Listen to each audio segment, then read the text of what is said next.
Hello guys, welcome back to my another YouTube channel.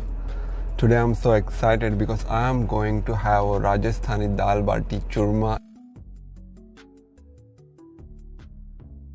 and प्याज की कचौरी.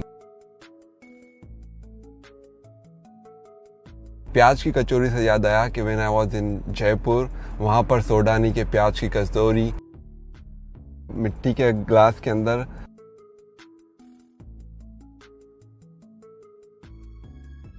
लस्सी देते थे. That was so amazing.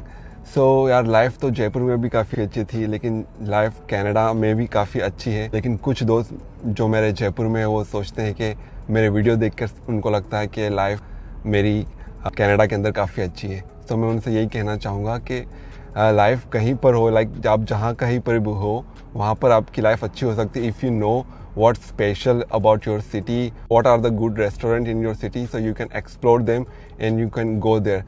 So just मेरे video देखकर टेंशन में मत हो जाया करो. Every city has its own taste. It's your own ability to taste the city. So आप जहाँ कहीं भी हो खुश रहने की कोशिश करो, because this is the ability you have to learn it. आपको ये खुश होने की एबिलिटी सीखना पड़ेगा. आप जहाँ कहीं भी हो आप अपने आसपास की अच्छी क्वालिटी को देखकर खुश रह सकते हैं.